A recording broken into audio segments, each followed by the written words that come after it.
que todos los médicos generales tienen la obligación de saber. Es el traumatismo encefalocraneano, es el TEC.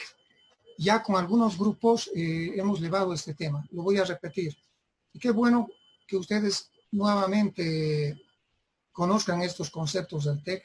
Nunca está de más conocer los términos del TEC. Así que para los grupos que ya llevaron el TEC, un repaso les va a ser bien.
Ya.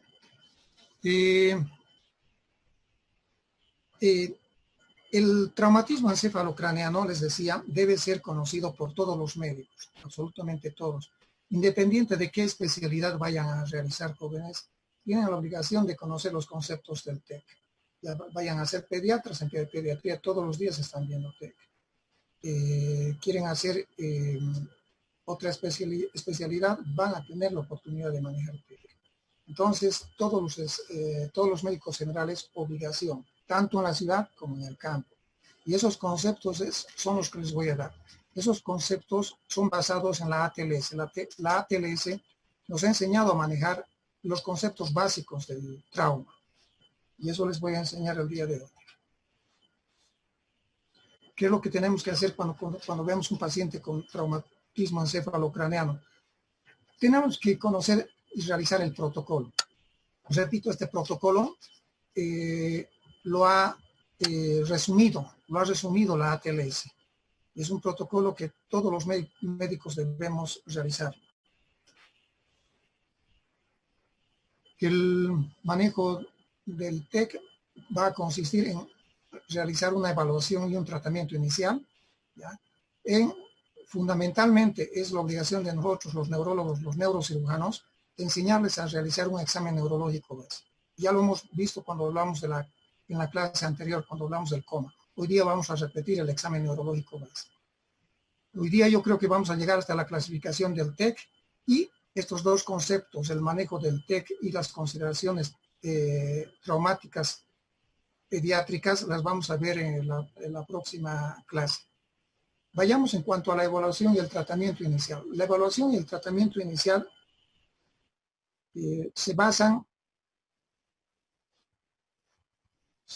en estos 4 pilares: la evaluación primaria, la resucitación, la evaluación secundaria y la atención definitiva.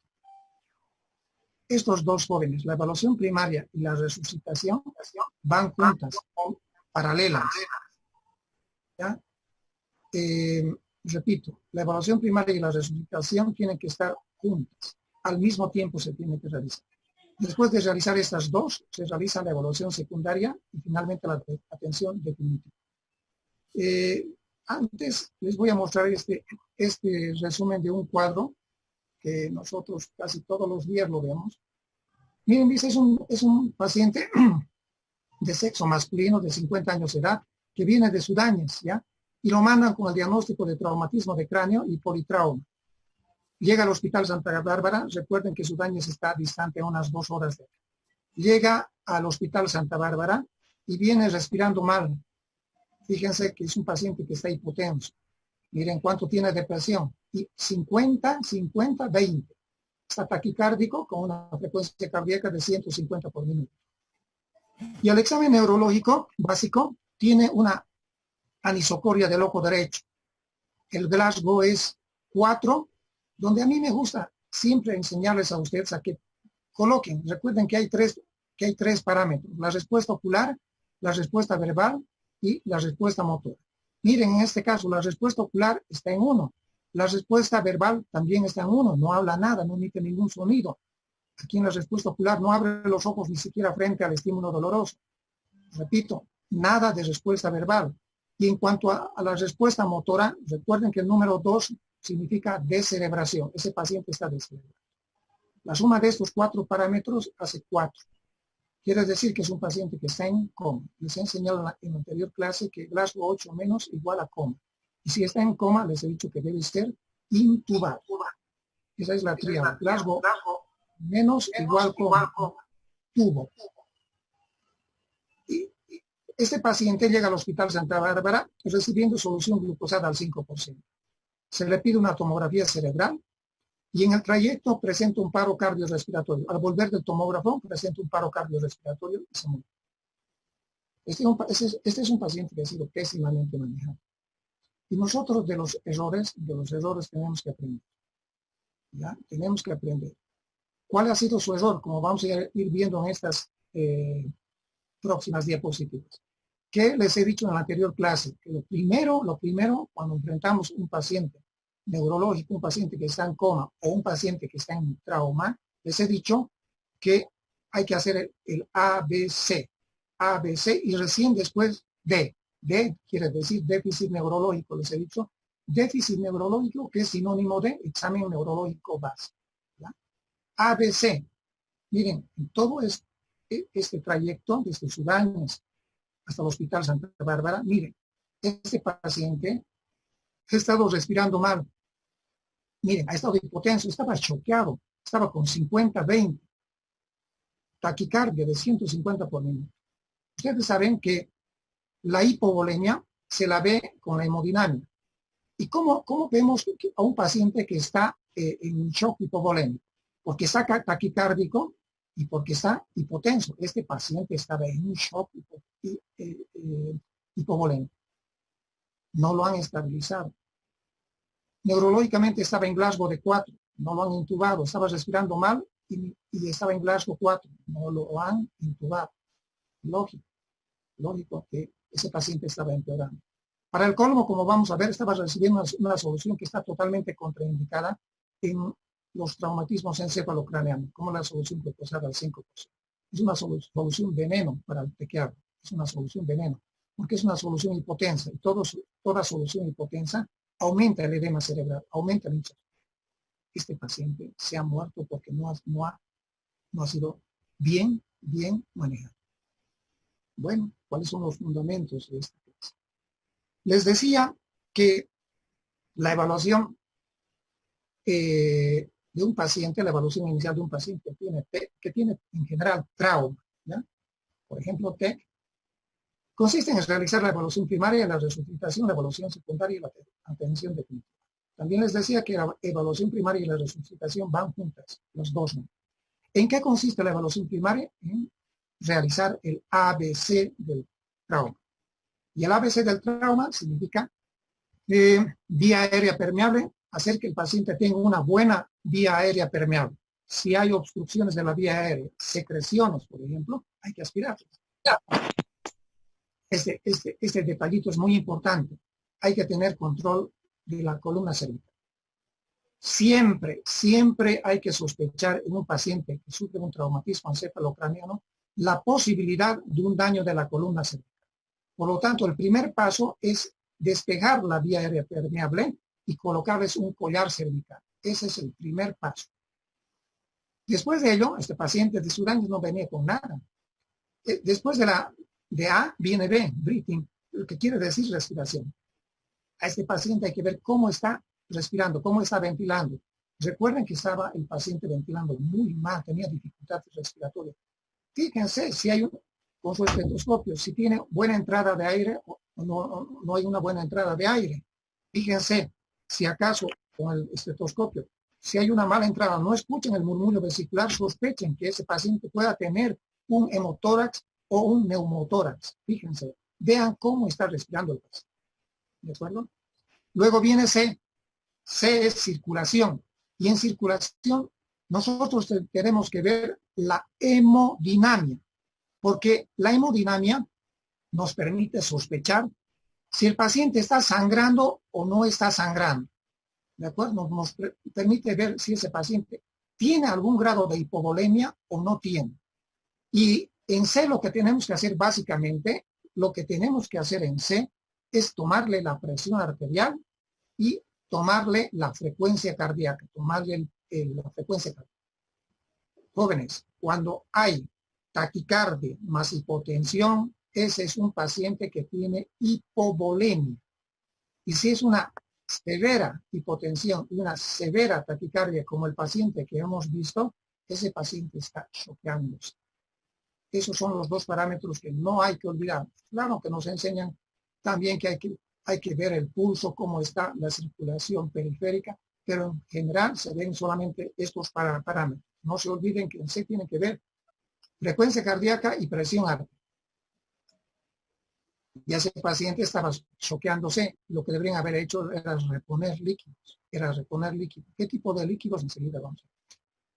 Una vez recién habiendo realizado el A, B, C, recién jóvenes, recién hay que hacer el examen neurológico básico, llamado también déficit neurológico o examen neurológico básico. Y les he enseñado en la anterior clase, cuando un paciente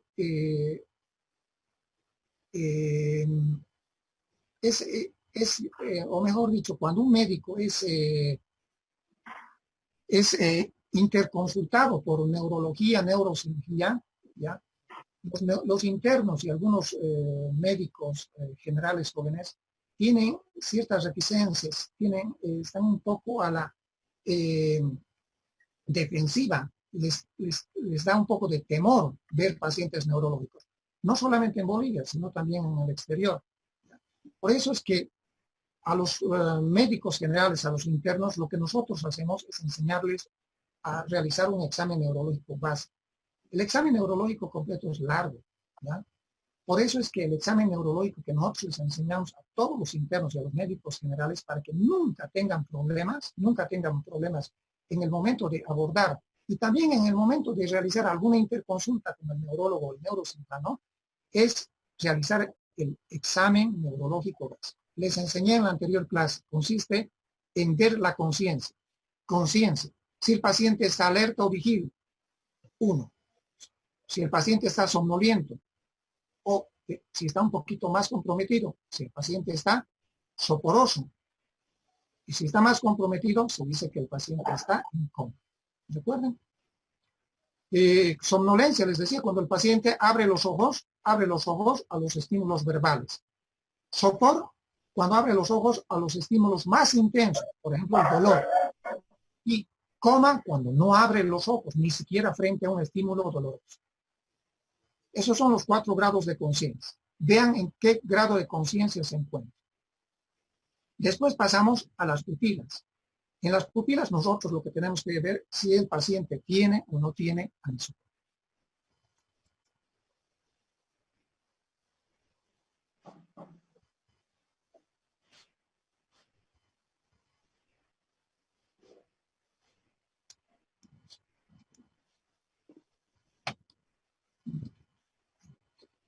Esto es lo que les decía. Si tiene o no tiene anisocoria, ¿ya?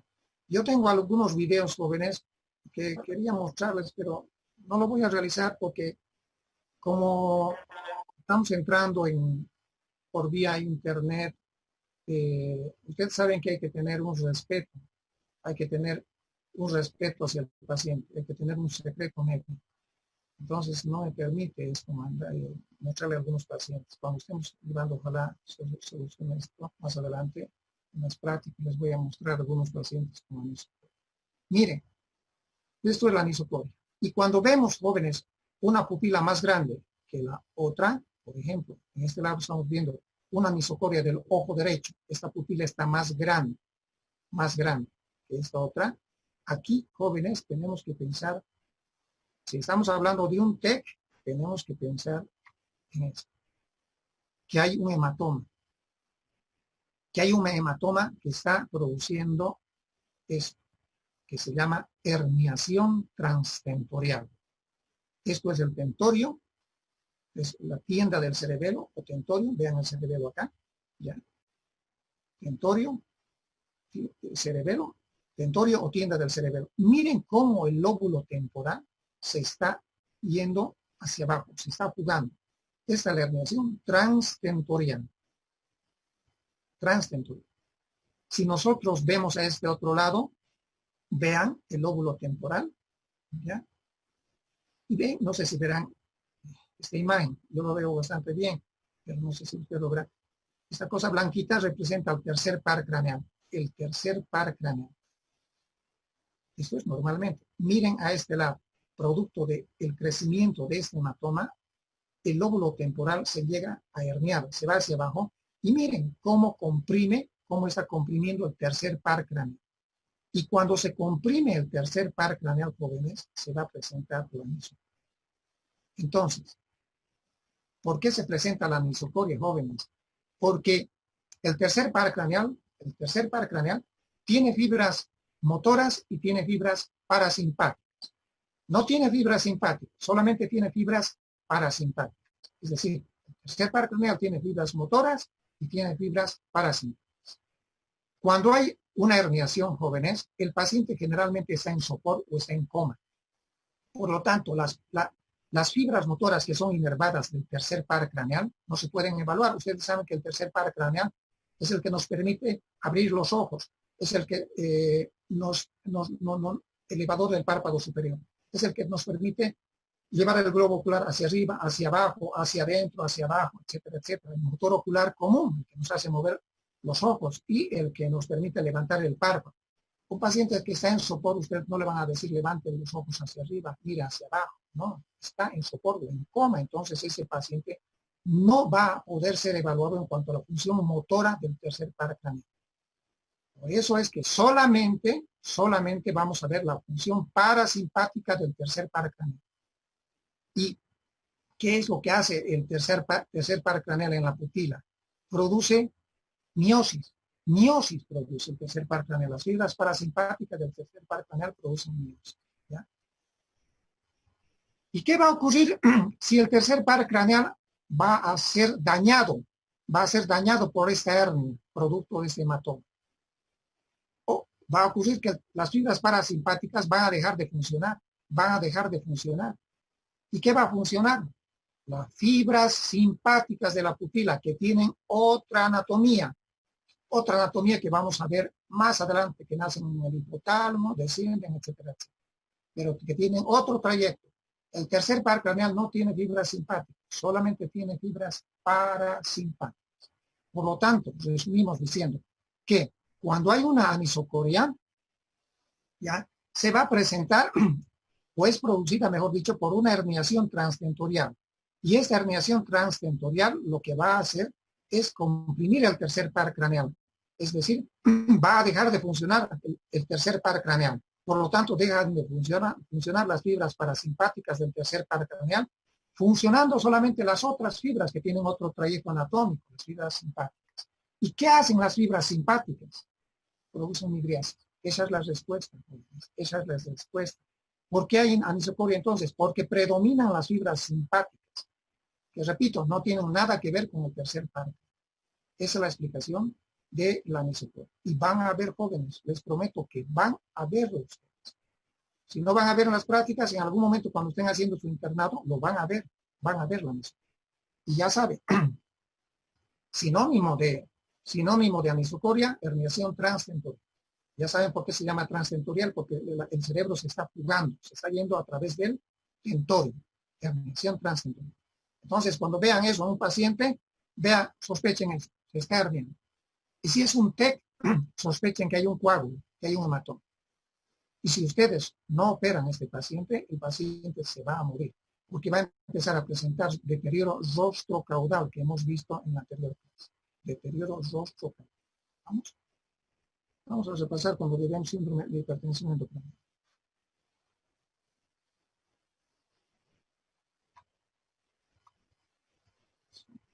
Bien, sigamos.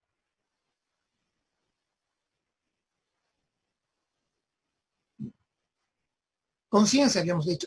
Pupilas también estamos viendo. Ya saben, en pupila lo único que tienen que ver ustedes, si las pupilas son es importante el reflejo fotomotor, sí es importante. Es importante. Pero más importante, les acabo de mencionar, es el tamaño de las pupilas. Si están isocóricas o están anisocóricas. Eso, nada más. En pupilas hay que ver si hay pupilas isocóricas o pupilas anisocóricas. Ya saben, si hay anisocoria, igual herniación transtemporal. Y eso es grave. El tercer parámetro del examen neurológico básico, el tercer parámetro, es el déficit motor. ¿Ya? El déficit motor. El déficit motor, también llamado focomotor, o llamado también asimetría motora. ¿Qué es lo que tenemos que ver en el déficit motor, asimetría motora o focomotor? Si el paciente tiene o no tiene paresias o plejías.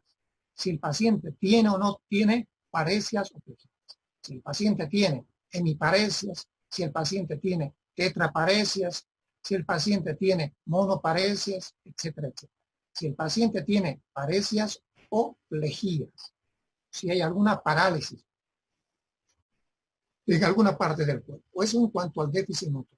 Y el cuarto punto es la escala de coma del Glasgow, que ustedes ya la conocen perfectamente, que vamos a pasar muy rápidamente. Ya saben que lo mínimos 3 y lo máximo es 15. ¿No es cierto? Mínimos 3 y lo máximo es 15. 3 es muerte cerebral. No hay nada que hacer cuando un paciente está en Glasgow 3. Ese paciente tiene muerte cerebral. Después de hacer el examen neurológico básico, que jóvenes, esto al comienzo les va a demorar unos 40, 50 segundos. Pero con la práctica, los jóvenes, créanme que lo van a hacer en 15 segundos. 10 a 15 segundos van a ver la conciencia, las pupilas, si tiene alguna paresoplegia y en qué Glasgow es. No se preocupen para la escala del coma del Glasgow, no se preocupen. Aprenderlo de memoria. No. En terapia intensiva hay escalas. ¿Ya? En neurología neurocirugía hay escalas también, están pegadas a la. Sí tienen que aprenderlo desde luego para su examen. Eso sí tienen que hacerlo. Pero la práctica no necesitan estar aprendiendo de memoria. Después de hacer el examen neurológico básico, que en promedio va a demorar 15 a 30 segundos, recién vamos a desvestirlo al paciente. Vamos a hacer la E, que es la exposición, buscando lesiones secundarias que pueden estar asociadas al P. Vamos a desvestirlo, vamos a ver si tiene el paciente neumotórax, hemotórax, hemoperitoneos, vamos a ver si el abdomen está distendido, hemoperitoneos, vamos a ver si hay sospecha de alguna ruptura de víscera hueca, víscera maciza. Vamos a ver también si acaso el paciente tiene asociado alguna fractura de alguna extremidad, fracturas en esa extremidad. Eso es E. No se olviden que los traumatismos raquimedulares cervicales son frecuentemente asociados al P. Cuidado. Lo primero que hay que hacer es, les decía, vía aérea permeable con la colocación del collar cervical. Siempre por muchos pacientes se han salvado de quedar tetrapléjicos con el solo hecho de haberles colocado un collar cervical. Muchos pacientes. Y el mejor collar es este, es el collar cervical de Filadelfia, que todos los hospitales lo tienen, el collar cervical de Filadelfia. Y si no tienen collar cervical jóvenes, tienen bolsas de arena, alguna cosa dura, y con algún esparadrapo, ¿ya? Pero tienen que fijar la columna cervical. No esperen que el paciente esté tetrapléjico. No esperen, porque si el paciente está tetrapléjico ya no hay nada que hacer. Ya no hay nada que hacer. No esperen. Sospechen que puede tratarse de un TEC asociado a un trauma raquimedular cervical hasta que no se demuestre lo contrario. Siempre el collar cervical. Siempre. Les decía que paralela a la evaluación primaria, a la ABC, paralela, juntos les decía, ¿no es cierto? Se tiene que hacer la resucitación. La resucitación. Juntos. A tu enfermera le tienes que estar diciendo, ¿sabes qué? Colocarle oxígeno, ¿ya? Colocarle una vía. ¿Y qué soluciones tenemos que colocar? Al comienzo, con el paciente de Surañez, les decían, no hay que colocar solución glucosada al 5%. Jamás se colocan las soluciones hipotónicas. Jamás. La solución glucosada al 5% es una solución hipotónica que aumenta la hinchazón, aumenta la edema. Por lo tanto, ¿qué tenemos que colocar? Soluciones isotónicas. En principio, debemos colocar soluciones isotónicas. Estas soluciones isotónicas son el Ringer lactato. Si no encuentran Ringer lactato, ¿qué otra solución? Ringer puro. Si no encuentran Ringer puro, ¿qué? Solución fisiológica. Una de estas tres sí la van a encontrar, ¿no es cierto? Entonces, esas tres soluciones que les he mencionado son soluciones isotónicas. Cuando el paciente tiene compromiso de conciencia, mejor colocarle una sonda vesical y también una sonda nasogástrica, tratando de evitar la broncoaspiración. Lo mismo, A, B, C. No se olviden en C, presión arterial y frecuencia cardíaca.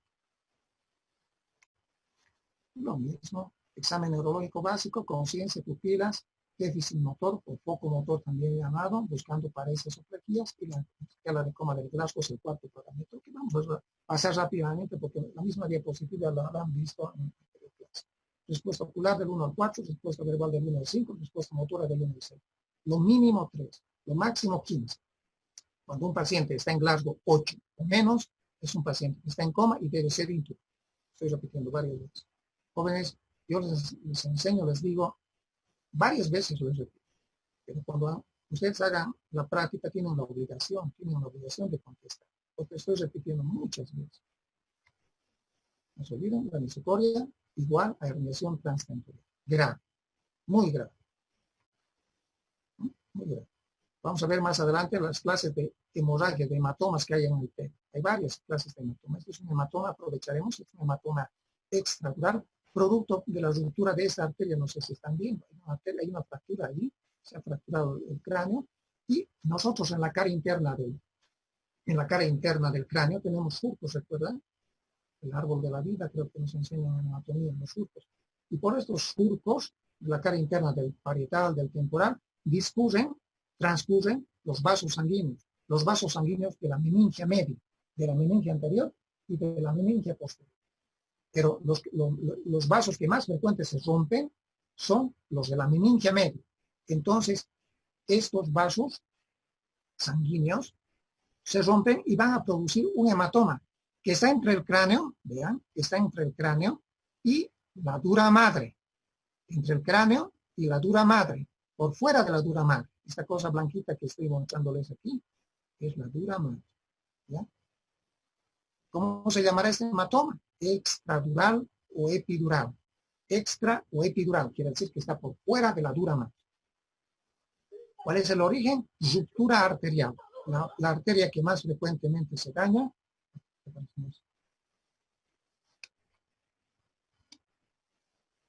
La arteria que más frecuentemente se daña es la arteria meningia media, ramos o las ramas de la meningia media. Vamos a repetir más adelante. Respuesta ocular del 1 al 4, ya saben que nula es cuando el paciente no responde nada y está en coma. Si abre los ojos al 2, el paciente está en sopor, al dolor. Si abre los ojos a la voz, el paciente está somnoliento y en forma espontánea, como nosotros, el paciente está normal. Respuesta verbal, orientado en tiempo y en espacio, vale 5. Desorientado o confuso, vale 4. Palabras inadecuadas e inapropiadas, valen 3. Sonidos incomprensibles o guturales, vale 2. Hemos visto en la anterior clase. Incomprensibles les decía o guturales. Sonidos, vale 2. Y nulo, cuando el paciente no emite ningún sonido. Y hemos visto la respuesta motora. 6, cuando obedece órdenes. Levante las manos, ¿ya? Levante los pies. 4, cuando localiza el dolor. 5. 4, cuando realiza una respuesta de retirada frente al dolor. Y esto hay que reiterar. No importa, estoy reiterando varias veces. Flexión anormal o de decorticación. ¿Qué quiere decir? Flexión de las extremidades superiores y extensión de las inferiores. Respuesta de decorticación o flexión anormal. ¿Cuánto vale? 3. La respuesta extensora o de descerebración, que vale 2, ¿en qué consiste? La respuesta extensora o de descerebración consiste en que las 4 extremidades están extendidas. Las extremidades superiores, extendidas y pronadas, ¿no? Pronadas. Y las inferiores también están extendidas. Tanto en la decorticación como en la descerebración, las extremidades inferiores están extendidas. Lo que las diferencia son las extremidades superiores. En la decorticación se plega, en la descerebración se extiende. ¿De acuerdo? Esa es la diferencia. La decorticación o la descerebración puede ser en un hemicuerpo unilateral o puede ser, como estamos viendo en estos dos ejemplos, en forma bilateral en ambos hemicuerpos. Veamos qué pasa. Lo mismo, Glasgow 8 menos y cuerpo. ¿Qué más? Cuando hemos hecho ya el examen neurológico básico, tenemos que ver algunas lesiones, ya cuando está el paciente A, B, C, D. Ya está, se supone que ya está el paciente estabilizado. Ya está estabilizado A, B, C, ¿no es cierto? Ya está con su solución, ya tiene buena presión arterial. Veremos si acaso al paciente le vamos a colocar solamente máscara de oxígeno, lo vamos a intubar, veremos. Ya está, pero el paciente estabilizado. Cuando el paciente ya está estabilizado, hemos hecho el examen neurológico básico, vamos a hacer la evaluación secundaria. Y en la evaluación secundaria, aquí vamos a ver lesiones externas. ¿Ya? Lesiones externas que puede presentar el paciente. Por ejemplo, ¿qué lesiones externas tenemos? En un TEC es muy frecuente ver la presencia de equimosis. Los ojos de mapache. Y los ojos de mapache, la equimosis periocular, significa esto, jóvenes. Significa fractura de la base del cráneo en su compartimiento anterior. Fractura de la base del cráneo en su compartimiento. Cuando vemos los ojitos morados, ya sea en un ojo o ya sea en los dos ojos, sospechamos que este paciente tiene una fractura. Es de la base del cráneo.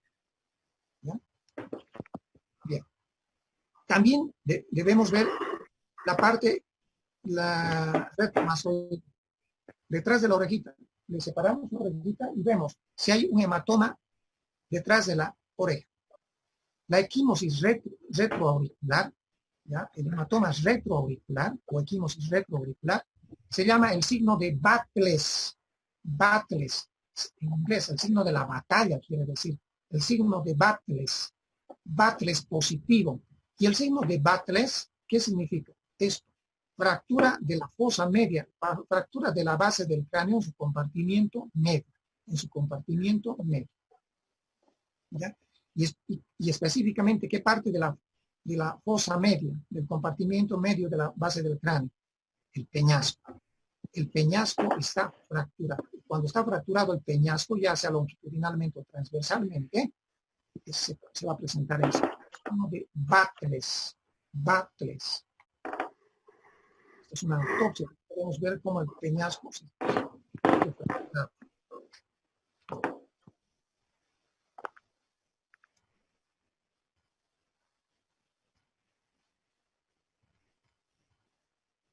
Este es un paciente donde podemos ver el signo de Battles. La equimosis periocular o ojos en mapache. Aquí vamos a aprovechar esta diapositiva para hacer un comentario. Vean ustedes, jóvenes, un paciente con trauma craneal y específicamente con trauma maxilofacial, eso les deben enseñar en cirugía plástica. Jóvenes, tengan mucho cuidado con la sonda nasogástrica. No coloquen sonda nasogástrica. ¿Ya? ¿Por qué? Porque cuando hay trauma maxilofacial, trauma de la cara, puede estar fracturado la base del cráneo, la lámina cribosa del etmoides. ¿Ya? La lámina cribosa del etmoides. La lámina cribosa del etmoides. Y si se fractura la lámina, y si está, mejor dicho, fracturado la lámina cribosa del etmoides, ¿qué va a pasar? Esta sondita, al colocarla, se va a pasar la lámina cribosa del etmoides. ¿Y qué va a pasar? Esta sondita va a ser sonda nasocerebral. No coloquen, cuando hay un trauma maxilofacial, no coloquen esa sonda nasogástrica. Mejor sonda orogástrica, pero no nasogástrica. Sigamos. La presencia de salida de líquido cefalorraquídeo. La presencia de líquido cefalorraquídeo. Puede salir líquido cefalorraquídeo por la nariz, como están viendo, o por el oído. por la nariz se llama rinorraquia o rinolicuorraquia. Más facilito, más sencillito. Rinorraquia. ¿Ya? Y por el oído, otorraquia. Otorraquia. Generalmente la salida del líquido cefalorraquídeo va acompañada de sangre. Otorragia. Estamos hablando ahora de otorragia. Y si es sangre por la nariz, rinorragia. Rinorragia. ¿Ya? Les decía que generalmente la salida de líquido cefalorraquídeo por la nariz o por el oído va mezclado con sangre. Entonces, ¿cómo voy a saber si hay una otorragia pura o está acompañada además de otorragia? Si es una rinorragia pura o está acompañada además de una rinorragia. Se lo hace a través de una probita que se lo hace en el mismo lecho del paciente, en la misma cama o en su misma almohada del paciente. Se llama el signo del halo. Voy a hacer un paréntesis acá. Me van a esperar un ratito, por favor, no.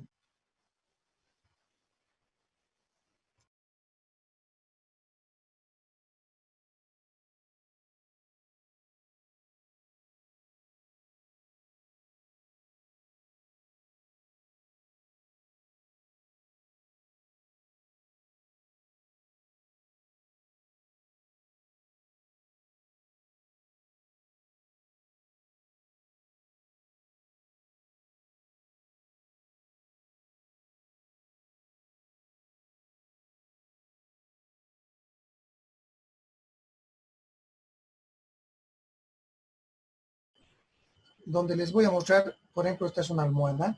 Si hay sangre pura, jóvenes, solamente se va a ver eso, rojo, está de color rojo. Y ahí vamos a decir, este paciente tiene una otorragia. Pero jóvenes, si ustedes alrededor de esta mancha roja ven un halo que están viendo más clarito, ¿ya? Más clarito, esto es líquido cefalorraquídeo. Ustedes cuando en la mañana desayunan o se han servido un tecito y han puesto en una servilleta, han visto que en la parte central se hace más oscura y la parte periférica se hace más claro. Es una cosa parecida al tecito cuando nosotros nos servimos y colocamos el tecito en una servilleta. La parte central es más oscura y la parte periférica es más clarita. A esa parte más clarita se conoce con el nombre del signo del halo. El signo del halo. Eso he dibujado. Por eso les he dicho que me esperen un ratito. El signo del halo. ¿Ya? Generalmente les decía, la rinorraquia y la otorraquia van acompañadas de sangre, de rinorraquia y de otorraquia. Ya saben, si hay el signo del halo, entonces hay líquido cefalorraquídeo. No lo duden, hay líquido. ¿Qué significa la presencia de líquido cefalorraquídeo? Ya sea purita, como están viendo en el dibujo, o ya sea mezclado con sangre. ¿Qué significa? Que es un TEC abierto. Es un traumatismo encefalocraneal abierto. Es una pregunta práctica, joven. Es un TEC abierto. ¿Y qué implicancia tiene que sea un TEC abierto? Implica, pues, infecciones. Ese paciente puede evolucionar con meningitis, con abscesos cerebrales. Tomen en cuenta. A veces, en vez de salir líquido por cefalorraquídeo por la nariz o por el oído, por cuestiones de presión atmosférica, se entra aire al cerebro, neumoencéfalo, y eso lo vemos con la tomografía. Les voy a mostrar algunas tomografías. Y el neumoencéfalo también significa TEC abierto. TEC abierto. ¿Ya? ¿Y cuál es el concepto de que TEC abierto? Se ha roto la dura madre. Ruptura de la dura madre. Y si hay ruptura de la dura madre, va a salir líquido cefalorraquídeo por la nariz o por el oído, o se va a entrar aire al cerebro. Neumoencéfalo.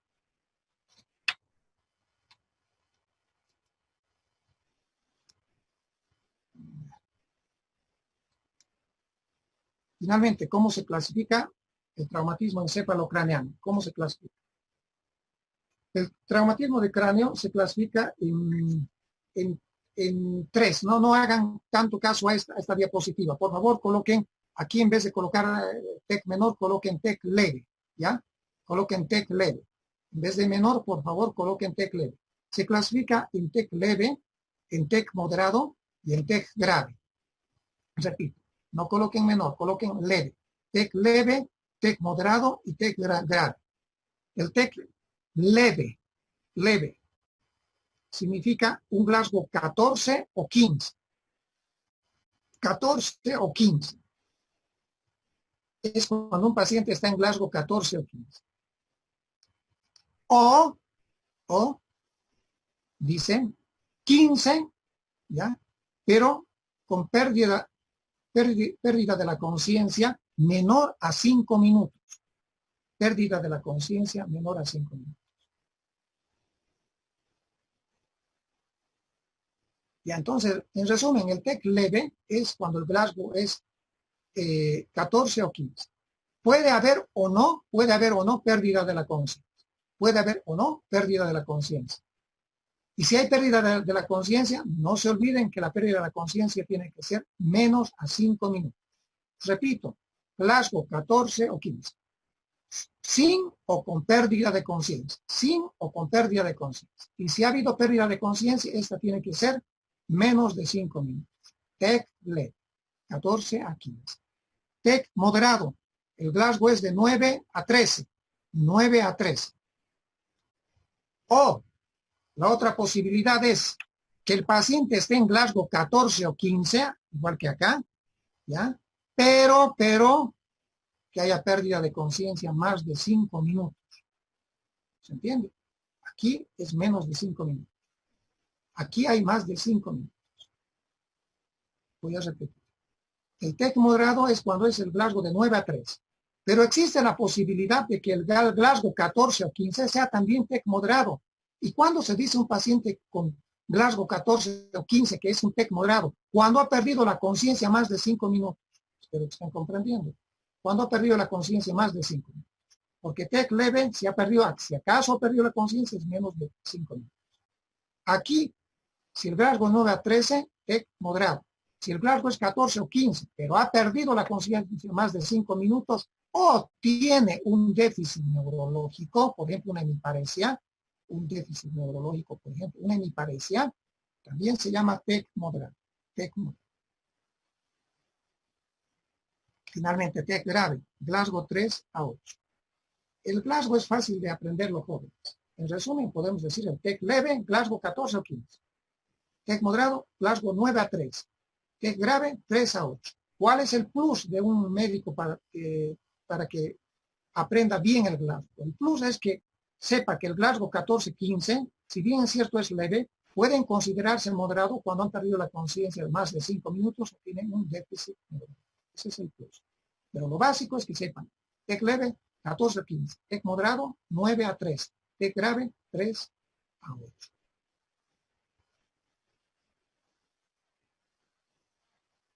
¿Y qué hematomas nosotros vamos a ver? ¿Qué hematomas vamos a ver? Vamos a encontrar lesiones focales en el traumatismo de cráneo y lesiones difusas. Y dentro de las lesiones focales están los hematomas. Ya hemos visto hace ratito el hematoma extradural, ruptura de las arterias meningias medias, ¿recuerdan? El hematoma subdural tiene un origen venoso, son las venas puente. El hematoma subdural tiene un origen venoso. El arterial es extradural. El subdural tiene un origen venoso. Se han roto las venas puente, que ahorita les voy a explicar en qué consiste.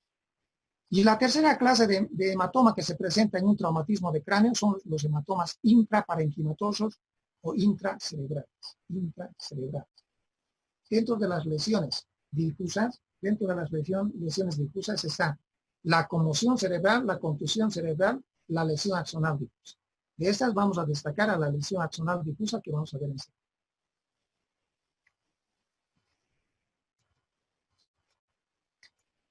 El hematoma extradural, les decía, se produce por una fractura, y esa fractura que va a producir ruptura de la arteria meningia media.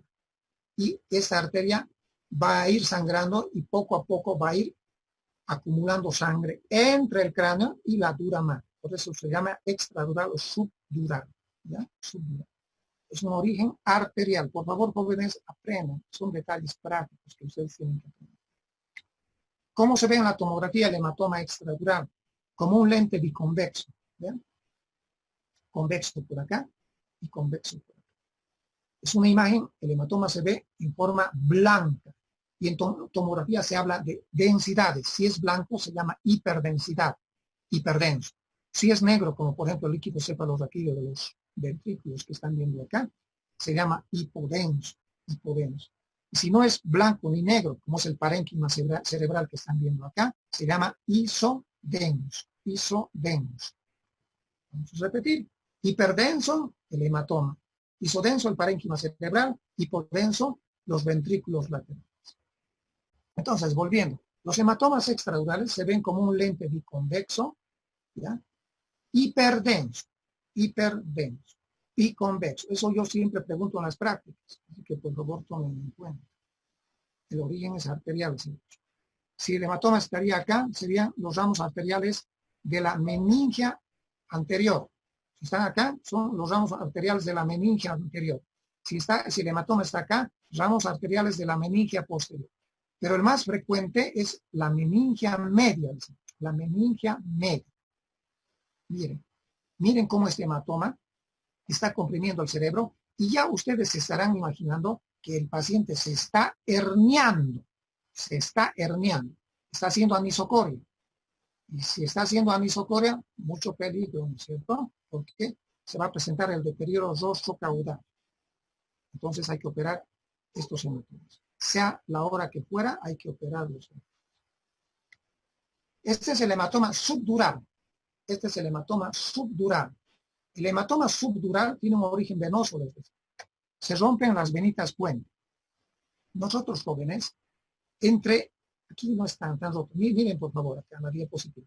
Entre el cerebro, esta estructura que ven acá al medio, corresponde al seno longitudinal superior. Es una vena, el seno longitudinal superior. Normalmente, entre el cerebro y el seno longitudinal superior, normalmente hay unas venas chiquititas, delgaditas, que comunican el cerebro con el seno longitudinal superior. Desgraciadamente no se ve en esta diapositiva. Estas venitas chiquititas que comunican el cerebro con el seno longitudinal superior se llaman venas puente, venas puente. Y esas venas puente, cuando el cerebro sufre mecanismos de aceleración y desaceleración, se rompe. Este es el cráneo, ¿ya? Y este es el cerebro. Este es el cráneo y este es el cerebro, ¿ya? Están juntos, ¿no es cierto? Cuando hay mecanismos, cuando hay golpes, ¿ya? Golpes, se van a presentar el mecanismo de aceleración y desaceleración. Miren qué va a ocurrir. Se va a golpear tanto el cráneo como el cerebro, tanto el cráneo como el cerebro. Pero miren qué va a pasar. Se golpea el cráneo y el cerebro se corre. ¿Sabes? Juntos se golpean, los dos juntos se golpean y el cerebro se procede. A este mecanismo se conoce con el nombre de aceleración y desaceleración. Y cuando se presenta el mecanismo de aceleración y desaceleración, se van a romper esas venitas que se llaman las venas puente. Otra pregunta que siempre hago en las prácticas. Origen venoso, ruptura de las venas puente, que comunican el cerebro con el seno longitudinal superior. Y bueno, esta sangre venosa se va acumulando. Y miren, se va a acumular sangre por debajo de la dura madre, por debajo de la dura madre. Por lo tanto, se llamará hematoma subdural. Subdural. ¿Y cómo se mira el hematoma subdural que tiene un origen venoso en la tomografía? Como un lente cóncavo convexo. Miren, por fuera, vean que es convexo. Y por dentro, cóncavo. Cóncavo por dentro. Convexo por fuera. O más sencillamente tiene la forma de una semiluna. Más sencillo. semiluna empieza con S y subdural también empieza con S. Tiene la forma de una semiluna. Aquí vemos un hematoma subdural, una imagen blanca hiperdensa en forma de semiluna. A este otro lado también podemos ver otro hematoma subdural. Miren cómo el cerebro está totalmente distorsionado. Miren cómo está siendo enfocado. Entenderán que ese paciente se está herniando y estará con una anisocoria. Por cierto, la anisocoria tiene que ser ipsilateral. Todos los pares craneales son ipsilaterales. Si hay una anisocoria, si la pupila derecha está más dilatada que la otra, está más chiquitita, si la derecha está dilatada, el hematoma está en el lado derecho. El hematoma está en el lado derecho. Todos los pares craneales jóvenes, incluyendo el tercer par craneal, son ipsilaterales. ¿Cómo se ven las contusiones hemorrágicas? La tercera clase de hematoma o de hemorragias. Los hematomas también se pueden presentar dentro del cerebro. Se llaman contusiones intracerebrales o intraparenquimatosas. Y estas contusiones, estos puntillados hemorrágicos que se presentan, que están viendo acá, son más frecuentes a nivel del lóbulo frontal y del lóbulo temporal. Son más frecuentes a nivel del lóbulo temporal y del lóbulo frontal. ¿Por qué en el lóbulo frontal, como acá están viendo? ¿Y por qué a veces en el lóbulo temporal se presentan más las contusiones hemorrágicas? A ver, vamos a ver una diapositiva anterior. Más, quiero mucho más. Mucho más. Quiero una presentación de acá. Mucho más.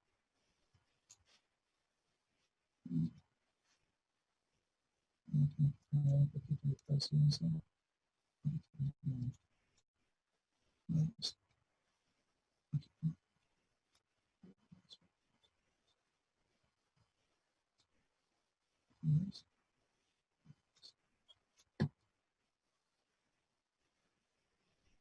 Y ahí no, eso creo que están viendo, ¿no? ¿Saben por qué se presentan más en el lóbulo frontal, que está aquí, que está ubicado en la fosa anterior, y en la fosa media, que es donde se ubica el lóbulo temporal? Las contusiones hemorrágicas son más frecuentes en el lóbulo frontal, como hemos visto en esa tomografía, o en el lóbulo temporal. ¿Saben por qué? Porque el hueso de la fosa anterior, es decir, el techo orbitario, ¿qué superficie tiene? ¿Tiene una superficie lisa o anfractuosa? Vean, pues, es anfractuoso. Es bien anfractuoso la fosa anterior donde se asienta el lóbulo frontal. Es bien anfractuoso, sinuoso, con ondulaciones, recuerdan, el techo orbitario. Pues, ¿qué ocurre? En los mecanismos de aceleración y desaceleración, si el cerebro hace estas flexiones de irse hacia adelante o hacia atrás, golpes hacia adelante o hacia atrás, nuestro cerebro, cuando nosotros nos golpeamos, entonces vamos a hacer mecanismos de aceleración y de desaceleración. Entonces, en estos casos el cerebro va a sufrir estas contusiones. Se va a raspar, perdón al término, se va a raspar en estas superficies y se van a presentar las contusiones en el lóbulo temporal. ¿Y por qué también a veces en el lóbulo temporal? En el lóbulo temporal, o perdón, en la fosa media donde se ubica el lóbulo temporal. Si el cerebro sufre mecanismos de aceleración y desaceleración, ¿ya? ¿Qué va a pasar? Va a pasar que el lóbulo temporal que está asentado en esta fosa media se va a raspar, perdón el término, se va a raspar, ¿ya? En esta superficie anfractuosa que es el peñasco, filudo, puntiagudo. Por lo tanto van a producirse hemorragias en el lóbulo temporal. Por eso que las contusiones hemorrágicas o hemorragias intracerebrales son más frecuentes en el lóbulo frontal y en el lóbulo temporal. Tomen en cuenta eso. Sigamos.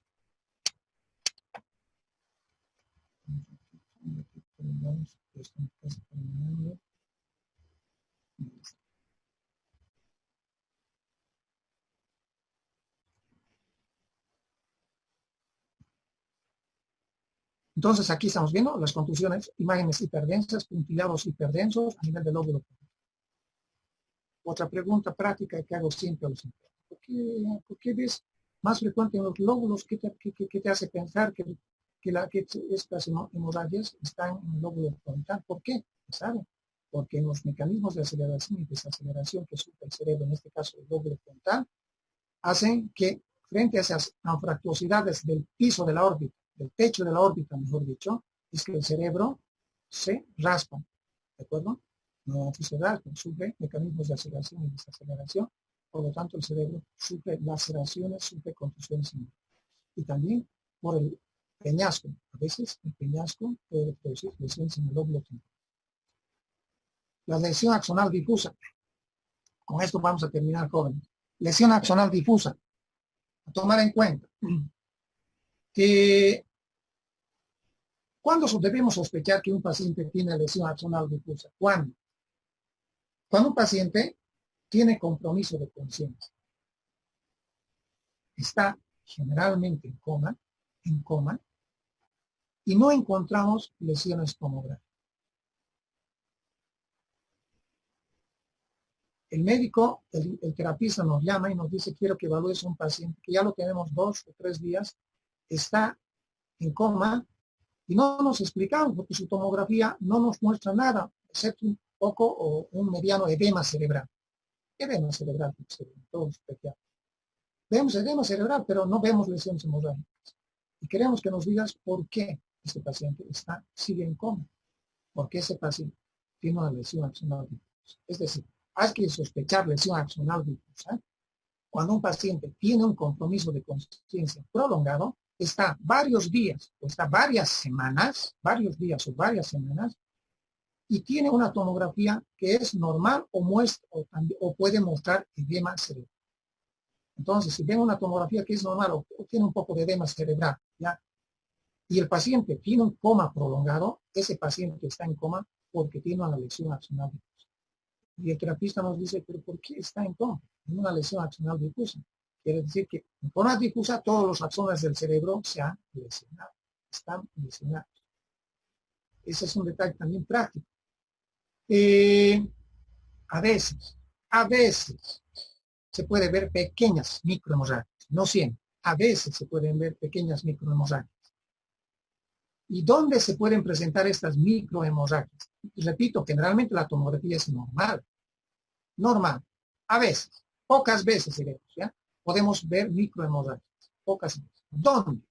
En el tronco cerebral, como estamos viendo en esta diapositiva. O también podemos ver a nivel del cuerpo calloso,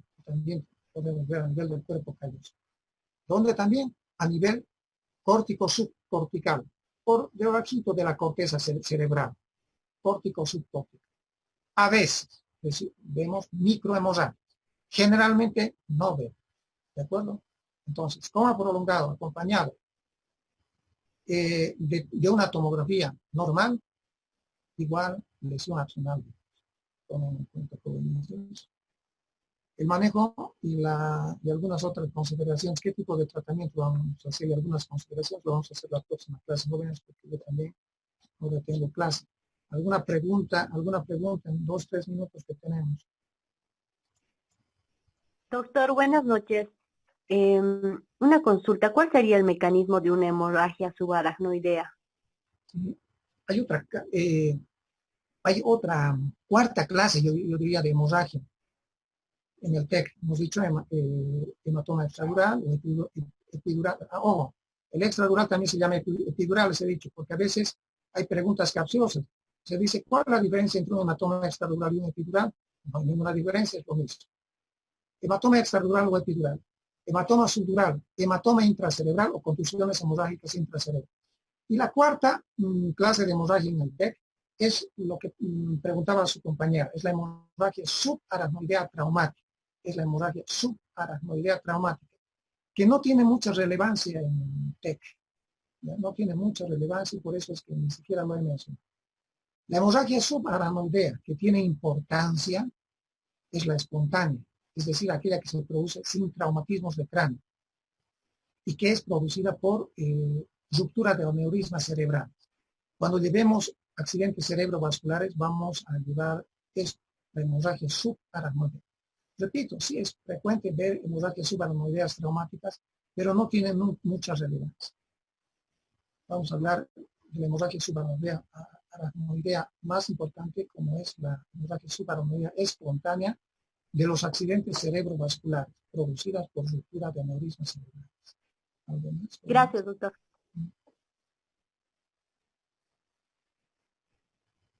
¿Algo más? Doctor, buenas noches. Disculpe, una pregunta. Para que se presente la anisocoria, ¿cuánta cantidad de sangre debe acumularse en una hemorragia? No hay una cantidad medible, no hay una cantidad exacta, ¿ya?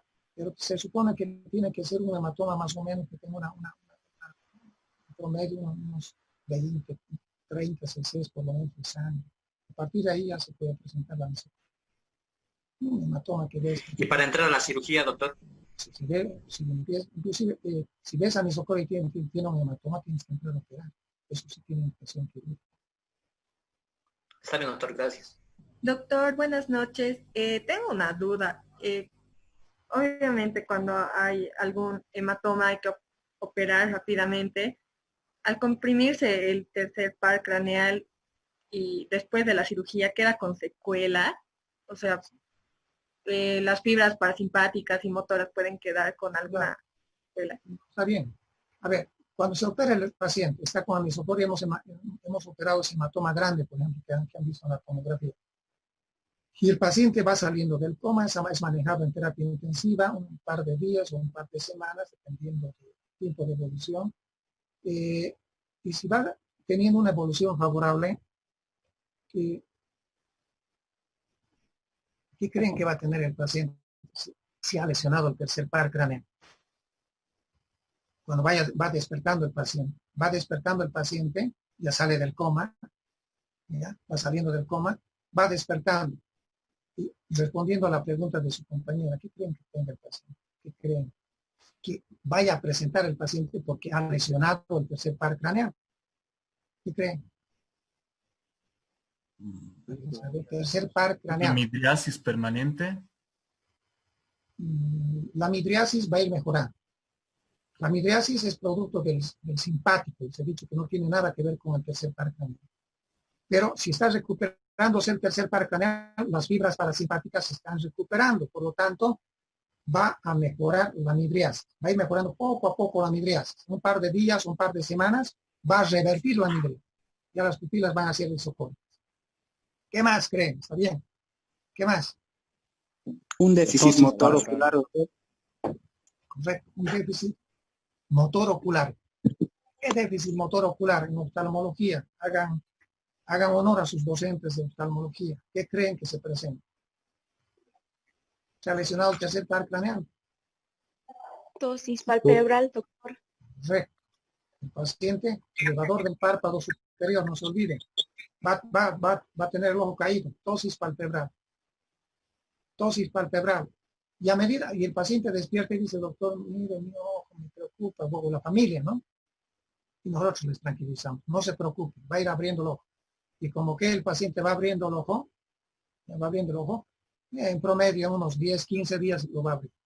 Y lo abre, 15, 30 días está abierto el ojo. ¿Qué otro problema creen que va a tener ese paciente? Ya lo ha abierto el ojo. ¿Qué creen que va a tener ahora? ¿Qué problema siguiente va a tener? Muscular, doctor. Muscular, pero que...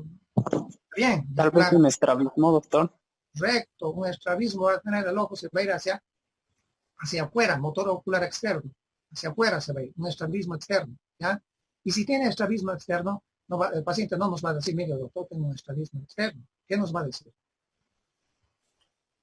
¿Que no puede enfocar la vista? A ver, doctor Eduardo, vamos a hacer participar a otra persona. ¿Quién más? ¿Qué creen que va a tener el paciente? El ojo ya se ha abierto. 30 días se ha abierto el ojo y el ojo está ahora desviado hacia afuera. ¿Tendrá diplopia horizontal, doctor? Correcto. Va a haber doble. Le va a molestar. Dice, veo doble, doctor. Veo doble. Y también se le dice, no se preocupe, señor. Denos 15, 30 días y esa visión doble, veo doble, doctor, veo doble. Esa visión se va a perder. Es decir, en resumen, contestando la pregunta que nos hacía su compañera, el pronóstico funcional en cuanto al tercer par craneal es bueno.